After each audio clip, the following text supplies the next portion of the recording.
사도신경으로 신앙 고백함으로 화요 새벽 예배를 하나님께 드리겠습니다. 전능하사 천지를 만드신 하나님 아버지를 내가 믿사오며 그 외아들 우리 주 예수 그리스도를 믿사오니 이는 성령으로 잉태하사 동정녀 마리아에게 나시고 본디오 빌라도에게 고난을 받으사 십자가에 못 박혀 죽으시고 장사한 지 사흘 만에 죽은 자 가운데서 다시 살아나시며 하늘에 오르사 전능하신 하나님 우편에 앉아 계시다가 저리로서 산자와 죽은 자를 심판하러 오시리라.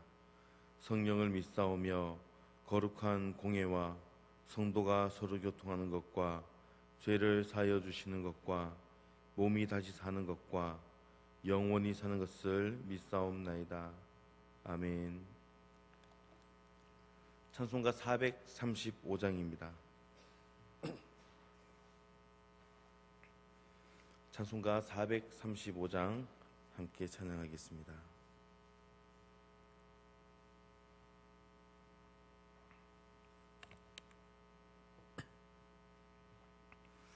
나의 영원하신 기업 생명보다 귀하다. 나의 갈 길 다가도록 나와도 행하소서. 주께로 가까이 주께로 가오니 나의 갈 길 다가도록 나와도 행하소서.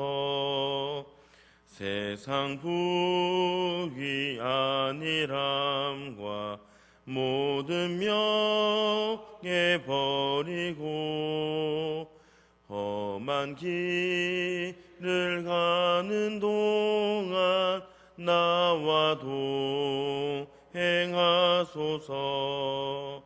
주께로 가까이 주께로 가오니 나의 갈 길 다가도록 나와도 행하소서. 어두운 골짝 지나가며 험한 바다 건너서 천국 문에 이르도록 나와도 행하소서. 주께로 가까이 주께로 가오니 나의 갈 길 다가도록 나와도 행하소서. 아멘. 오늘 우리에게 주신 하나님 말씀을 함께 찾겠습니다. 오늘 말씀은 출애굽기 29장 35절에서 39절까지 말씀입니다. 출애굽기 29장 35절에서 39절까지 말씀, 구약성경 127쪽에 있습니다. 오늘 말씀을 한 절씩 교독하도록 하겠습니다. 제가 먼저 29장 35절 말씀 읽습니다. 너는 내가 네게 한 모든 명령대로 아론과 그의 아들들에게 그같이 하여 이레 동안 위임식을 행하되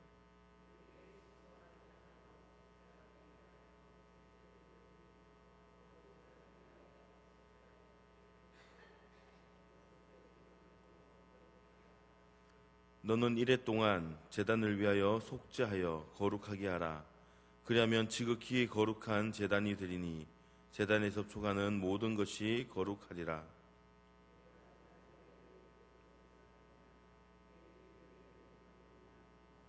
함께 읽습니다. 한 어린 양은 아침에 드리고 한 어린 양은 저녁 때에 드릴지며. 아멘. 하나님께서는 늘 우리와 함께 하시고 또 우리의 삶의 주인이 되셔서 많은 은혜와 축복을 부어주시기를 원하고 계십니다. 그러나 우리는 우리끼리 사는 것에 너무 익숙하고 내 자신의 방식대로 사는 것이 습관이 되어 있습니다.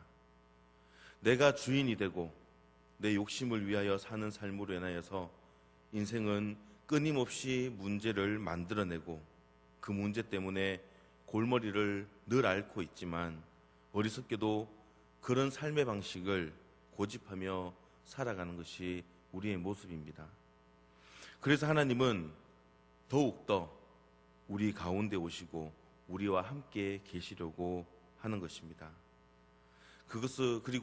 그것을 위해서 성막을 지으라 하셨고 제사장을 세운 것입니다. 오늘 말씀은 제사장을 세우는 위임식의 마지막 부분인데 여기서 제사장이 가장 중요하게 해야 될 두 가지 말씀을 하고 계십니다. 이 시간 두 가지 일이라는 제목으로 말씀을 전할 때에 우리가 살아가면서 제사장으로서 우리는 어떤 삶을 살아가야 하는지 말씀을 통해 깨닫고 은혜 받는 귀한 시간 될 수 있기를 소망합니다. 먼저 첫 번째 일은 하나님께서는 단을 거룩하게 함으로 만남과 교제의 자리를 확보하라라고 명령하고 있습니다. 우리 37절 말씀을 함께 보겠습니다. 너는 이레 동안 제단을 위하여 속죄하여 거룩하게 하라. 그리하면 지극히 거룩한 제단이 되리니 제단에 접촉하는 모든 것이 거룩하리라. 아멘. 제사장의 위임식을 일주일 동안 진행하라고 하시면서 매일 단 위에서 속죄제를 드림으로 단을 거룩하게 하라라고 말씀합니다. 단을 거룩하게 하는 것은 매우 중요한 일이었는데 제물을 드리는 이 단은 이스라엘과 하나님이 만나는 적접점과 같은 것이었기 때문입니다. 오늘날 살아가는 우리들에게 이것은 바로 예배와 같습니다. 만일 이 단이 부정하게 되면 하나님과 이스라엘이 만날 수가 없듯이 우리의 예배가 제대로 드려지지 않으면 우리는 예배를 통하여 만나야 될 그 하나님을 만날 수가 없게 되는 것입니다. 그러므로 우리는 바른 예배, 하나님께서 우리와 만나주시는 그 임재를 경험할 수 있는 예배를 드리기 위해 우리는 최선의 노력을 다해야 하는 것입니다. 인간은 하나님이 우리에게 부어주시는 그 하나님의 사랑을 받을 만한 자격이나 조건이 전혀 없는 100% 죄인입니다. 그럼에도 불구하고 하나님께서는 우리를 사랑한다라고 말씀하시며 그 사랑하기 위한 조건을 친히 우리 가운데 만들어 놓으셨습니다. 그것이 바로 제단이고 그것이 예수 그리스도의 십자가입니다. 누구든지 예수님을 믿기만 하면 이 믿음 때문에 우리를 전적으로 사랑하시고 우리의 모든 것을 품어주기를 원하시며 자신의 전부를 주기 원하는 것입니다. 우리는 근본적으로 하나님을 거부하고 불순종하려 하는 그런 근성이 있습니다. 그래서 항상 하나님을 거역하고 배반하며 하나님의 마음을 아프게 할 때가 얼마나 많은지 모릅니다. 그러다가도 우리가 정신 차리고 주여 제가 죄인입니다. 저를 불쌍히 여겨 주시옵소서라고 우리가 그렇게 나아가면 언제라도 우리의 모든 죄를 용서하시고 받아주십니다. 그게 우리의 하나님이십니다. 마치 탕자와 아버지 사이에서 찾아볼 수 있는 이 사랑의 관계를 하나님께서는 영원히 지속되어지기를 그렇게 원하십니다. 그래서 사랑할 수 없는 존재를 사랑하기 위하여 친히 그 사랑의 조건을 우리 안에 만들어 놓으신 것이고 그것이 예수님의 십자가이기에 우리는 이 십자가를 굳게 붙들어야 할 줄 믿습니다. 그 자리가 바로 예배의 자리입니다. 이 예배의 자리를 중요하게 생각하고 그 예배를 통하여서 하나님과 만나고 교제함으로 큰 복을 받아 누릴 수 있는 저와 여러분들도 될 수 있기를 소망합니다. 이렇게 만남의 교제의 자리 확보하는 것과 아울러서 하나님께서는 매일 아침 저녁으로 제사를 드림으로 매일 하나님과 교제하며 은혜 속에서 살라라고 이렇게 두 번째로 우리에게 명하고 계십니다. 우리 38절과 39절 말씀을 함께 보겠습니다. 내가 제단 위에 드릴 것은 이러하니라. 매일 1년 된 어린 양 2마리니 한 어린 양은 아침에 드리고 한 어린 양은 저녁 때에 드릴지며. 아멘. 하나님께서는 거룩한 단 위에서 아침과 저녁으로 양을 잡아 드리라고 말씀하셨습니다. 이 제사는 양과 함께 밀가루와 포도주를 드리는 것입니다. 밀가루와 포도주라는 것, 이것은 이스라엘 백성들에게 볼 때에는 주식입니다. 주식. 이것을 매일 드리라라고 하는 것은 매일의 생활을 하나님께 드리라는 그런 의미입니다. 왜 하나님께서는 우리의 삶을 하나님께 드리라고 그렇게 말씀하실까요? 하나님께서는 우리의 먹을 것과 입을 것과 마실 것을 다 책임져 주신다고 약속하셨기 때문입니다. 그렇기 때문에 우리는 매일의 삶을 하나님께 드릴 수밖에 없습니다. 그렇게 이스라엘 백성들을 위하여서 광야에서 40년을 하늘에서 내리는 양식으로 먹이셨습니다.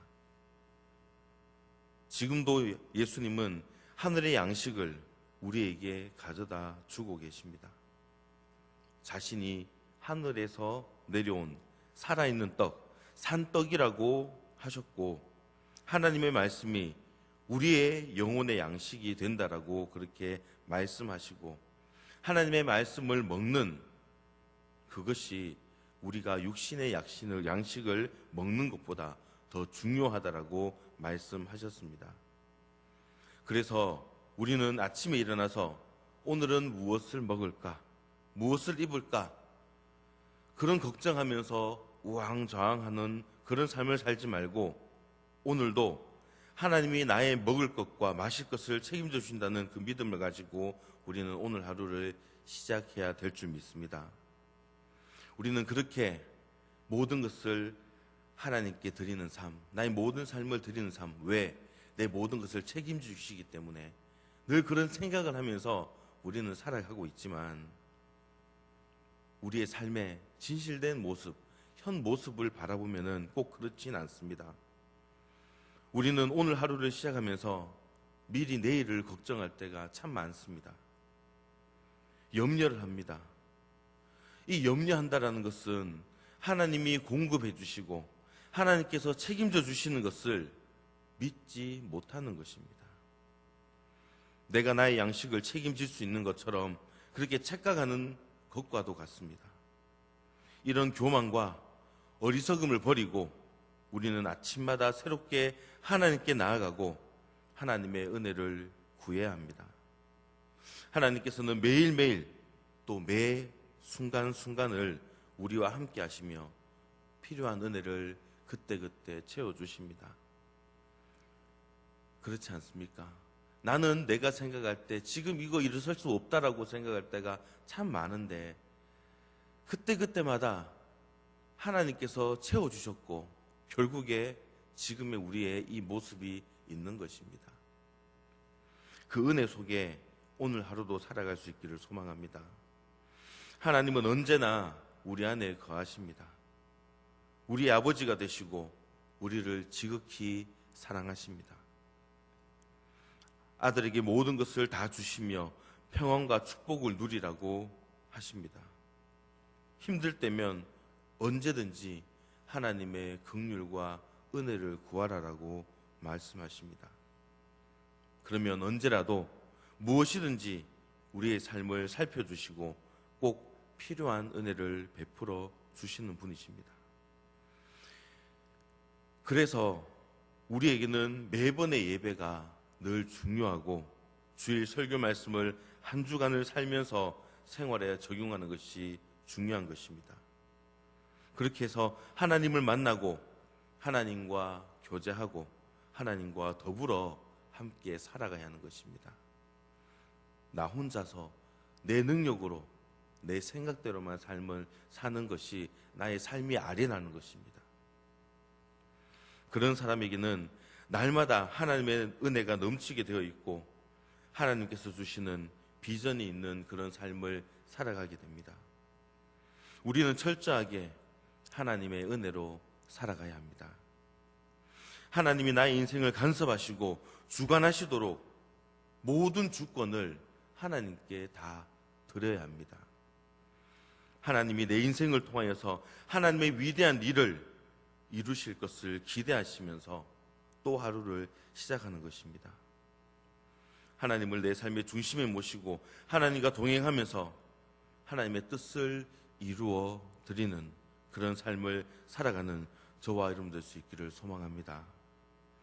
우리의 인생은 나의 것이 아니라 하나님의 것입니다.